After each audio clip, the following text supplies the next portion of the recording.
سلام دوستان. یه مفهوم خیلی جالبی رو من باش برخورد کردم. گفتم که اینجا با هم دیگه یه مقداری یادآوری کنیم و بخونیمش، مطالعهش کنیم، ببینیم که اصلا چی میخواد بگه و چیه.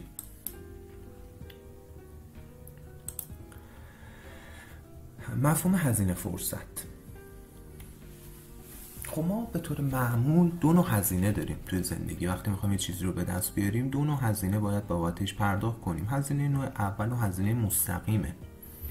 اینجا هم هستش، معلومه براتون نوشتمش. هزینه مستقیم هزینه‌ایه که ما به صورت مستقیم برای به دست آوردن یه کالای خدماتی پرداخت میکنیم. ولی بحث امروز من هزینه فرصت امروز یه هزینه بسیار مهمیه که ما معمولا از قلم میندازیمش. حالا من اومدم امروز براتون با این امکاناتی هم که داریم تو نرم افزار پینت ویندوز میخوام اینو براتون تا اونجایی که خودم متوجه شدم بستش بدم و با هم دیگه به یه مفهوم جدیدی، درک جدیدی از این مفهوم برسیم. در مورد هزینه مستقیم خب مبلغی که ما پرداخت میکنیم برای اینکه یه خدماتی رو، یه چیز رو به دست بیاریم. اما در مورد هزینه فرصت مسئله متفاوته. یه مقداری یه حالت پیچیده‌ای توش داره، یه حالتی انگار یه درک پنهانی ما باید داشته باشیم نسبت به هزینه فرصت و مربوطه به بیشترین ارزش و بهاییه که بین گزینه‌هایی که ما انتخاب نکردیم. ما وقتی یه گزینه‌ای انتخاب میکنیم معمولا مجموعه‌ای از گزینه‌ها رو میذاریم کنار. حالا بستگی به اینکه چند تا انتخاب داشته باشیم. خواهی فقط بعد یه مورد انتخاب کنیم که دیگه انتخاب یه مورد داشته باشیم برای انتخاب. ولی اگه دو مورد داشته باشیم بخوایم یه مورد انتخاب کنیم، خب مورد دیگه رو میذاریم کنار مسلماً. خب اینکه عادی هم قبولش داریم. اما فرض کنیم که اینجا ما 3 تا خوراکی رو میخوایم انتخاب کنیم بین 3 تا. گزینه اولش پیتزا، گزینه دومش خوردن یک ظرف سالاد، گزینه سوم نوشیدن یه لیوان آب. اینجا من این گزینه ها رو بر اساس ترجیح خودمون، مثال ترجیح یه فردی، حالا مفروضی یه فردی نوعی سورتش کردم.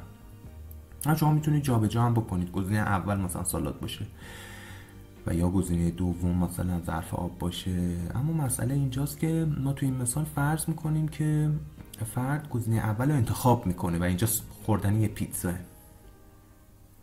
که اشتباه هم نوشتمش، درسته؟ تیتزا براتون نوشتم، تیتزا که البته منظور پیتزا در حقیقت. اینجا تیتزا. گزینه اول خوردن یه دونه پیتزاه و اینو فرد انتخاب میکنه. خب هزینه اولش و اون هزینه که باید بده، مبلغ پولیه که باید بده. حالا قیمتشه اینجا که من وارد بحث قیمت و برابری قیمت با ارزش نمیخوام بشم. فرض کنیم مبلغ باید بده، مثلا 100,000 تومان، 200,000 تومان، یا بیشتر یا کمتر. اما هزینه نوع دومش چیه؟ هزینه فرصت این انتخاب چیه؟ این هزینه فرصت این پیتزا خوردن چیه؟ خب دومین گزینه‌ای که میتونست انتخاب کنه اگر پیتزا رو انتخاب نمی‌کرد، اینجا فرض کردیم سالاده، میتونست آب باشه، یه لیوان آب باشه. فرض می‌کنیم اینجا سالاد، دومین گزینه سالاد. هزینه این انتخاب نشدن سالاد میشه هزینه فرصت پیتزا. ببینین یه گزینه رو انتخاب میکنه، مبلغش رو میده، تمامش میره، استفاده میکنه، یا خدماتی رو استفاده کنه، یا خوراکی رو میخوره، کاری انجام، یا فردی ازدواج میکنه، یه گزینه از ازدواج میکنه، به همسری میگه. ما گزینه هایی که گذاشته کنار داخلش بهترینش از نظر اون فرد، بهترین گزینه از نظر اون فرد که انتخاب نشده، داخل اون مجموعی که انتخابایی که انتخاب نشده. من اینجا مثلا به صورت نمودار ون بخوام نشون بدم، این مورد انتخاب میکنه و اینجا هم مثلا گزینه های دیگه ای هستش که انتخاب نشدن. یه هزینه نوع اولی رو میده، یه مبلغی رو میده برای انتخابی که کرده، ولی از بین این گزینه هایی که توی این مجموعه که انتخاب نشدن، بهترینش از نظر این فرد، نه نظر یه فرد دیگه، مثلا این بهترینش بوده، بعد از این بهترین بوده، این انتخاب کرده دیگه تو اون دسته، ولی اگر میخواست اینو انتخاب نکنه اینو انتخاب میکرد. مثلا آه، این مثلا بیه. خب این مورد بی نظر این فرد که بعد از این انتخابی که انجام داده، انتخاب نشدن این میشه هزینه فرصت انتخاب بی، که تو مورد ما خوردن یک پیتزا هزینه فرصتی چیه؟ مثلا اینجا خوردن یه ظرف سالاده. خب انتخابی که شده اینجا سالاد بوده، انتخاب میدونیم سالم تریه، درسته شاید مطلوب تر نباشه، اما انتخاب سالم تریه، انتخاب درست تریه به نوعی میشه گفت از نظر سلامتی. بماند که پیتزا هم گرونتر از سالاده، ولی کاری ندارم، من هزینه فرصت رو میخوام کار داشته باشم اینجا بهش. و این هزینه فرصت این انتخاب، این خوردن این پیتزا بعدن فاکتور میشه برای اون فرد. فاکتور میشه به عنوان چی؟ به عنوان اضافه وزن، به عنوان فشار خون، چربی خون و مشکلاتی دیگه.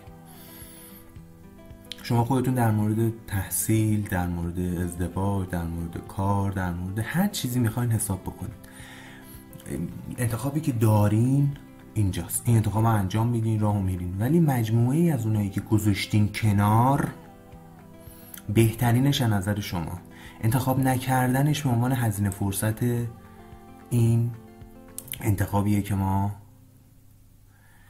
انجام دادیم که به بدترین شکل ممکنم من اینجا براتون نقاشی کردم. افتضاح، واقعا افتضاح، ولی خب شما دیگه میبخشین به بزرگی خودتون و امکانات محدود ما رو اینجا میبخشین. ولی اصل مطلب اینه.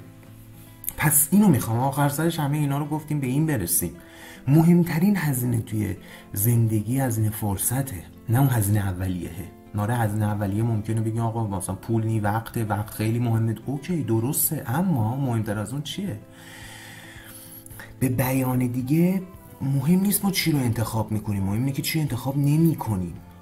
ببینید درسته وقت خیلی مهمه، راهی که ما رفتیم خیلی مهمه، اما در مقابل این وقتی که گذاشتیم، اگر انتخاب‌های دیگه‌ای داشتیم که میتونستیم به ازای همون وقت و یا صرف همون هزینه، من کاری ندارم هزینه کمتر، هزینه نوع اولی کمتر، میتونستیم دستاورد بهتری، بهره‌وری بهتری یا خدمت بهتری یا از نظر خودمون حتی یا به صورت یه استاندارد کلی داشته باشیم، آیا نباید اون انتخاب میکردیم؟ واقعا سوال سختیه، نمیشه به راحتی بهش جواب داد به نظرم، و خیلی دوست دارم نظرتون رو بدونم و نظرتون رو به هم بگین.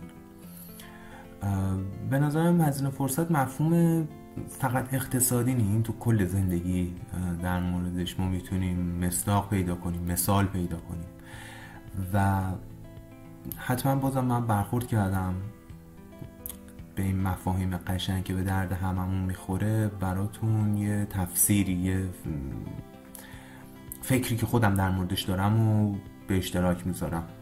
امیدوارم که هر جایی که هستین و هر موقعی که این ویدیو رو میبینین حالتون خوب باشه. امیدوارم. تا ویدیو بعدی، فعلا.